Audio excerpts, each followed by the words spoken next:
Yes, Sean. You object to that? No, I don't. All right. I lost the paper and I couldn't find it. Whose fault is that? My fault. That same day. No, I figured you could call the court. Yeah, I put up, I'm sorry. No, didn't why pick up didn't you? Just answer my questions. Yes, Okay, what was that? That's what I said. What was your next contact after the 9th of June? it's a misunderstanding. All right, well, let me clear up all misunderstandings. Sorry, wait a minute. Is the moon really made of green cheese? All right, well, you're doing a poor job of showing you care for your son by not doing what you're supposed to do while you're on probation. Today we're in Judge Boyd's courtroom and the tension could cut through steel. The defendant's sitting there with that blank stare like she just woke up in a courtroom by accident. Everyone's running out of patience. Her lawyer looks like he's questioning every career decision that got him here, and the judge? She's 2 eye rolls away from revoking her on the spot. You can almost feel the frustration building, and everyone's trying to stay professional while watching a slow-motion car crash. The excuses coming out of this defendant's mouth are so wild, they might need their own probation officer. It's one of those cases where playing dumb stops being an act and starts looking like a lifestyle choice. Do you think she's really that clueless, or is this all just one big game of avoid consequences? Let's go ahead and dive in. What's entitled a motion to revoke community supervision. Did you review those documents with your attorney? Did you understand them? Yes, I did. And Are you the same Alma Monica Barrera who's placed on community supervision in cause number 2022 CR 4821 on June 9, 2022 for a term of 5 years for the offense of theft under $2,500 enhanced? Is that you? yes, it is. And are you the same Alma Monica Barrera who's placed on community supervision in 2022 CR 4822 for the offense of hindering apprehension,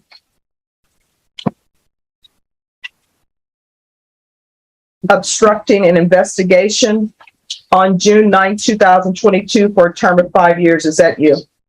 Yes. All right, state. And before we begin with the state reading the allegation, defense, do you have any objection to the state reading one allegation and Ms. Barrera's answer being for both motions? Yes, Sean. You object to that? No, I don't. All right. State. On or about the 9th, violated condition number 15. On or about the 9th day of June 2022 in Bexar County, Texas, the defendant Alma Monica Barrera did then and there fail to submit to drug testing as directed by the court officer, supervision officer, and or a duly authorized agent of the court in violation of condition number 15. How do you plead to that? True or not true? True. All right. Did you understand by pleading true to violation of condition number 15 and cause number 2022 CR 4821, the court could find it true, grant the motion, and sentence you up to 2 years in the state jail facility and up to a $1,500 fine? Did you understand? Yes. Knowing that, do you still wish to plead true to violation of condition number 15? Yes. Court will find violation of condition number 15 true, and in cause number 2022 CR 4822, did you understand by pleading true to violation of condition number 15, the court could find it true, grant the motion, sentence you up to 8 years in prison and up to a $1,500 fine? Did you understand? Yes. Knowing that, do you still wish to plead true to violation of condition number 15? And each of the motions, the court then is finding violation of condition number 15 true. Is there an agreement? I don't believe there is an agreement. Can I have her testify? Yeah. Well, first, is there an agreement or no? No, there's no agreement. I know what the recommendation is, but All right, did you have a chance to confer with the I state? don't believe we've conferred, Judge. All right, so please confer with the state and see if you all have an agreement. But the violations, the finding of true for the violation and each motion will stand. But if you'll confer with the state and see if you all have an agreement on punishment. All right, if you'll take a seat in the box, we'll come back. All right, we're going to go back on the record in clause number 2022 CR 4821 and 2022 CR 4822. Is there an agreement with regards to sentencing, state? There's not, Judge, an agreement on, in total. I think that both sides agree that we deny the motion to adjudicate, a motion to revoke on both of the cases. However, the state's recommendation is that she get a drug court referral. However, the defense wants to speak to that issue. She was already given a chance before, and now we're back here because she couldn't follow simple rules. It's almost like she thought probation meant free pass instead of a final warning. Her lawyer's sitting there looking as lost as she is. Like the two of them are competing for the least prepared award. There's only one reason people fail to show up for a drug test, and it's not because they suddenly developed a fear of cups. You can't plead true to a violation like that and then argue that you don't have a drug problem. That's like showing up late to work every day and saying you don't have a time management issue. The judge sees straight through it. Every word she's saying is just digging the hole deeper. You can tell even her attorney's checked out. He's nodding like, yep, I already know where this is going. The defendant keeps trying to look confused, but the act isn't fooling anyone. She knows exactly what she did. It's the kind of performance that would have been believable maybe the first time she got caught, but not the fourth. Watching this, you realize some people just don't fear the system. They just think they can talk their way out of it. Let's see if her next excuse is enough to change the judge's mind, though I wouldn't bet a cup of coffee on it. All right, defense. I'd like Elma Rivera to testify. All right, can you raise your right hand for me?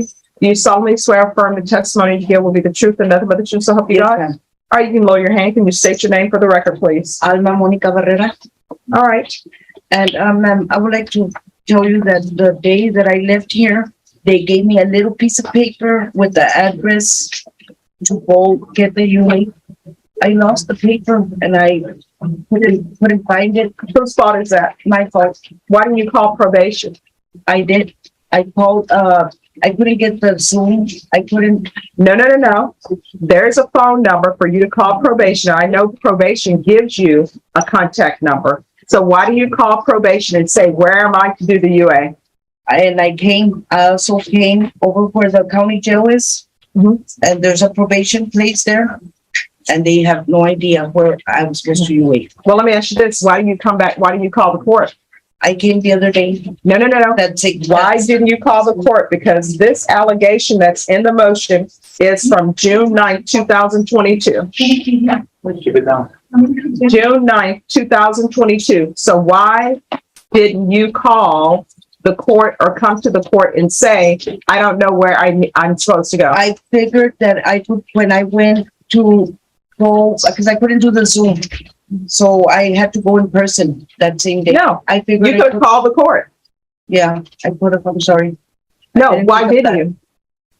I didn't think of that.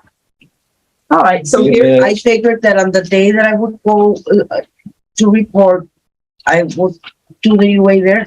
so here's the thing. You didn't do that June 9th. You didn't do it June 10th, June 13th, 14th, 15th, 16th, 17th, 20th, 21, 22, 23, 24, June 27, 28, 29, 30, July 1st. You didn't do it July 2nd, July 3rd, July 5th, July 6th, 9th through 13th, 16th through 20th. And I'm assuming you were taken into custody. So do you have On the 7th. Yes. Your Honor, may I ask you? Yes. I didn't know it was that. Just answer my questions. Yes, Okay, you pleaded here on the 9th of June. yes, When was the next time that you contacted the probation office? on the 7th The 7th of what? of July. All right, well, did you have no contact between June the 9th and Yes, July I the did. 7th? Okay, what was that? That's what I said. What was your next contact after the 9th of June? A week after that, A week after that? yes, And where was that?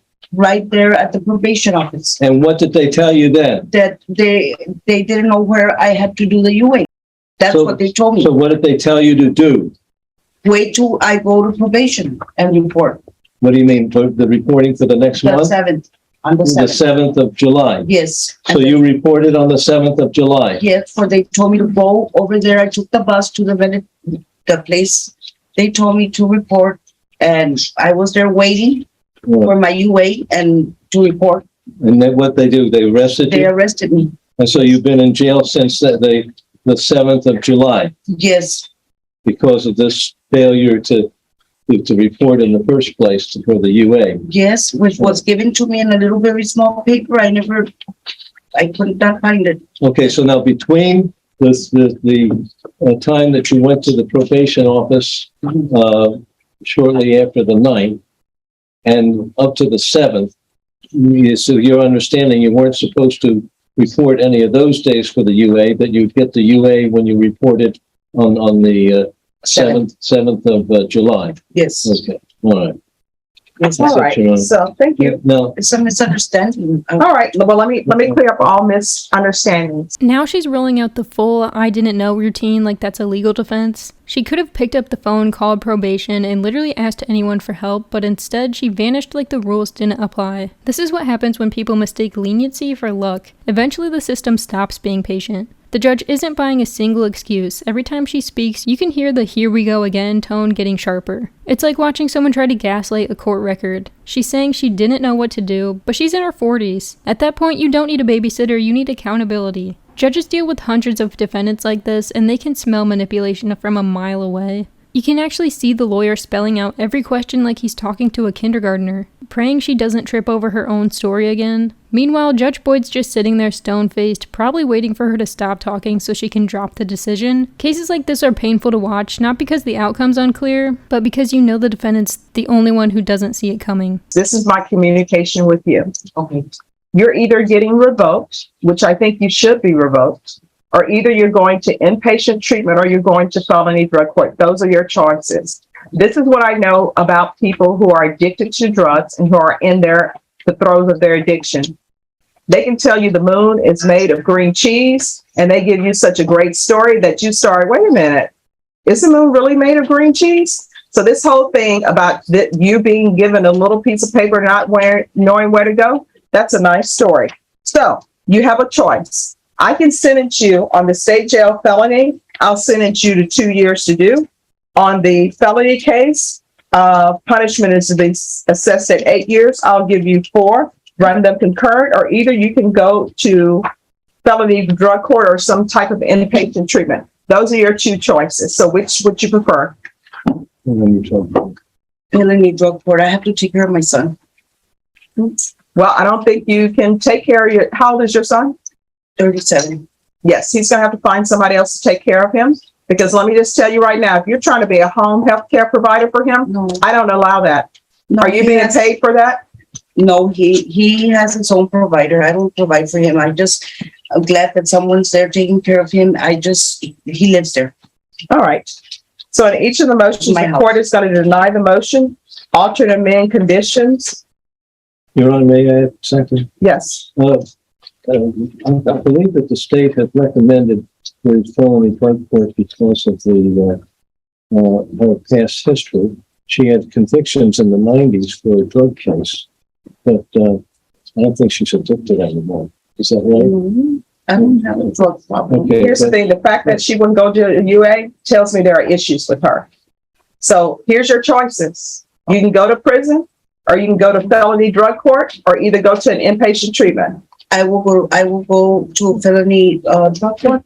Yes, ma'am. And if you're not accepted to felony drug court, or you're not accepted to inpatient treatment at SADF or ISF, what we're going to do, probation. All right.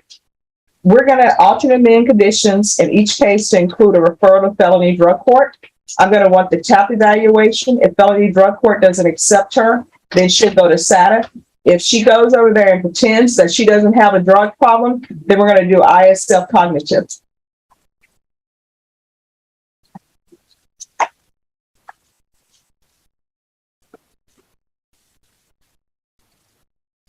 And you're to remain in custody until that is done. And if there's a TAP evaluation that needs to be done, then also do the TAP. Is there anything else? Nothing How to say. long? That's all we have, Your Honor. I'll do anything to stay off drugs, anything. I need to be with my son. I care about him. All right, well, you're doing a poor job of showing you care for your son by not doing what you're supposed to do while you're on probation. So you're going to have to do better. And I want to stress that she is not to be a home health care provider or work with minors at all. I don't know what's happening in that household. I don't know if he's receiving a government check and you're getting part of that government check, but if that's the case, that's going to stop. Do you understand? Yes, I understand that. That's my house. I worked, I injured myself and that's why I'm not working, but I have always worked. I paid for my house. I didn't get no assistance of nothing. I've worked always and I'll prove you right that I'm not in drugs. All right. Good luck to you.